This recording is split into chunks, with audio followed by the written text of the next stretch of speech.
posteriormente chegava a infantaria, a Wehrmacht, para fazer o domínio final do território, né? E em geral eles colocavam um ponto no mapa do inimigo que eles queriam alcançar, que eles queriam chegar lá.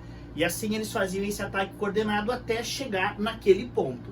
No caso, por exemplo, da França, eles chegaram até Paris dessa forma, certo? Até a capital francesa e rapidamente eles invadiram Paris. Aliás, não foi só a França, vários países foram invadidos nesse primeiro momento pela Blitzkrieg. A gente está falando de Dinamarca, Noruega, Holanda, Bélgica, França, como já falei, Iugoslávia e Grécia.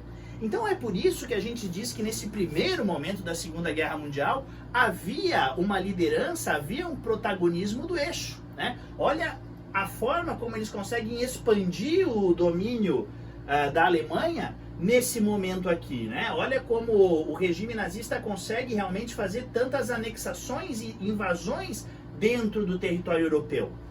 Era gigantesca essa máquina de guerra alemã, né? E que conseguiu várias vitórias. Inclusive havia uma sensação nesse momento de que a Alemanha, com a sua Blitzkrieg, com a sua máquina de guerra, com as suas tecnologias industriais, com a Luftwaffe, com seus aviões, com os Panzers bem construídos, seria invencível, né? Até nesse momento aqui do mundo, até estamos falando de 39 até 1941, ao se observar o mapa da Europa e as ações da guerra, não se tinha muita clareza que poderia haver outro resultado que senão a vitória do eixo, né? Isto vai mudar, né? Isso começa a mudar de 41 para 42. E depois a guerra, a partir de 42, ela toma totalmente outro rumo. E esse outro rumo, que é a vitória dos aliados e a derrocada da Alemanha, a gente vai deixar para outro vídeo. Mas ela começa a mudar quando o nazismo resolve invadir a União Soviética. E a gente pode fazer várias interpretações disso, né? Mas parece que foi realmente um golpe de arrogância, né? De extrema confiança na capacidade bélica alemã, que levou Hitler, então, a deflagrar a chamada Operação Barbarossa, que iria conquistar a União Soviética. A União Soviética rica em recursos naturais, carvão, petróleo. É claro que isso faria um fornecimento de matéria-prima importante para esse império que se estava desenhando, mas pensar que foi a hora certa de invadir é bastante questionável, né? A gente tem a lição da Primeira Guerra Mundial, em que a Alemanha, antes disso, tinha também se dividido em duas frontes, né? A ocidental e a oriental. E ao entrar em guerra com a União Soviética, deflagrando a Operação Barbarossa, eles acabaram de novo tendo essa situação do fronte ocidental e do fronte oriental. Antes de deflagrar a Operação Barbarossa, havia um tratado entre a Alemanha e a União Soviética de não agressão, em que tanto um país quanto o outro não entraria em guerra um com o outro, não atacaria um ou outro, eles não se agrediriam, né? Esse tratado chamado de Ribbentrop-Molotov, por causa dos diplomatas ali que acordaram isso, perdurou até que o Hitler desrespeitou o tratado e iniciou uma invasão da União Soviética, certo? Então, quer dizer, o Stalin, que era o líder da União Soviética, não queria entrar em guerra com a Alemanha. Na verdade, há indícios de que ele entendia que a Alemanha era uma potência muito grande, que ele temesse que o seu país entrasse em guerra com a Alemanha. Então ele não desrespeitou o tratado, quem fez isso foi a Alemanha. E eles começam com uma estratégia na Operação Barbarossa de chegar em 3 pontos na União Soviética, utilizando da Blitzkrieg, mas a União Soviética é um país enorme, né? Então eles não marcaram apenas um ponto no mapa, mas 3. Ao norte seria chegar na cidade de Leningrado, aqui, né, no centro chegar em Moscou, a capital da União Soviética, e ao sul chegar em Stalingrado. Eles tinham chegado já na cidade de Kiev, que era importante por matérias-primas, e depois então eles iriam atingir Stalingrado. O que acontece? Eles iniciam a Operação Barbarossa e num primeiro momento parece que eles vão ser muito bem sucedidos. Eles chegam a Kiev, depois tentam invadir Stalingrado, não conseguem, Eles chegam muito próximos a Moscou, muito próximos mesmo, mas depois são parados, e eles conseguem fazer um cerco a Leningrado. Eles não conseguem invadir Leningrado, mas eles cercam a cidade de Leningrado com o objetivo de fazer a cidade ficar sem recursos, desabastecer a cidade. E nisso eles são bem sucedidos. Então até esse momento eles fazem uma campanha resultosa na União Soviética. Porém, haviam questões complicadas aqui. Uma delas era o tanque soviético. Já nos primeiros dias da deflagração da Operação Barbarossa, os alemães tiveram que se haver com estes tanques aqui, os T-34, famosíssimos tanques soviéticos.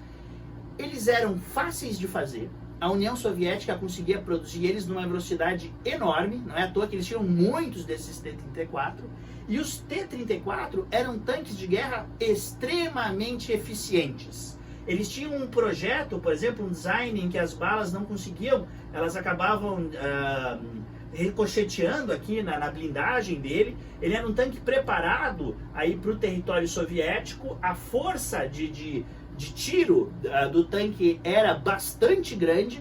Quer dizer, era um tanque melhor do que os alemães e ele era fácil de fazer, então eles tinham muitos. Há inclusive relatos em que Hitler teria comentado que se ele soubesse dos T-34, da fortaleza que era os T-34, ele não teria resolvido invadir a União Soviética. E muito bem, chega um determinado momento em que eles vão tentar invadir Stalingrado. E ali é convocado forças que se fossem feita uma batalha bairro a bairro, casa a casa, para impedir que os alemães conseguissem chegar a Stalingrado. E de fato eles não conseguem, os russos conseguem parar pela primeira vez a força alemã da Segunda Guerra Mundial e expulsar as tropas alemãs. Só que o Hitler não permite que as tropas recuem. Ele insiste que as tropas fiquem na União Soviética. E aí os soviéticos conseguem fazer o cerco a essas tropas e render essas tropas. Então, simbolicamente, a primeira grande derrocada da Alemanha, né? E a partir dali, a União Soviética começa a se organizar e eles vão fazer um processo que a gente vai estudar no outro vídeo, mas de expulsão das tropas nazistas da União Soviética, né?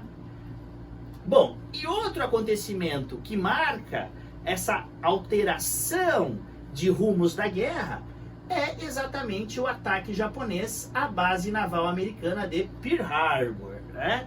Isso fez o quê? Fez com que os Estados Unidos entrassem na Segunda Guerra Mundial ao lado dos aliados.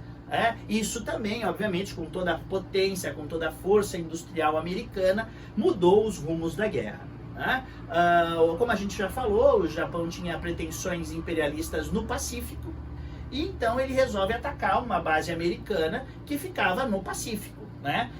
Porque já tinha desentendimento entre o Japão e os Estados Unidos por embargos econômicos, sanções diplomáticas dessa natureza, até que os japoneses então fazem esse ataque a Pearl Harbor. A discussão, até que ponto os americanos podiam ter previsto esse ataque, até que ponto isso foi utilizado pelos americanos para fazer com que os Estados Unidos entrassem na guerra, porque de fato a opinião pública mudou depois desse ataque. Se grande parte da população americana não queria se envolver na Segunda Guerra Mundial, depois desse ataque entendeu que era necessário entrar na guerra. Então tem várias questões que envolvem o ataque de Pearl Harbor, até que ponto foi tão a surpresa assim esse ataque ou não, né? Mas de qualquer forma, depois que os japoneses fazem esse ataque a Pearl Harbor, o que se diz bom, os japoneses despertaram um leão adormecido, né? Que leão é esse? A máquina industrial, a máquina de guerra que os Estados Unidos poderiam construir para lutar na Europa e na África, em outras partes em que estava acontecendo a Segunda Guerra Mundial. Então isso aqui também marca, né? Quer dizer, a Batalha de Stalingrado, com essa virada de mesa, expulsão das tropas alemãs e a entrada dos Estados Unidos na guerra, viram a mesa a favor dos aliados. E a partir daqui, no próximo vídeo, a gente vai ver outros rumos para a Segunda Guerra Mundial. É isso. Espero que vocês tenham gostado, espero que vocês tenham entendido esse início da Segunda Guerra Mundial, ali com a anexação da Áustria, com a anexação dos Sudetos, da Polônia, que vocês tenham entendido essa primeira fase da Segunda Guerra Mundial, marcada por uma hegemonia do eixo, com a Blitzkrieg, e esse início do virar de mesa, com a Batalha de Stalingrado e a entrada dos Estados Unidos a partir de Pearl Harbor. Um grande abraço, aguardem um outro vídeo em que continuaremos falando de Segunda Guerra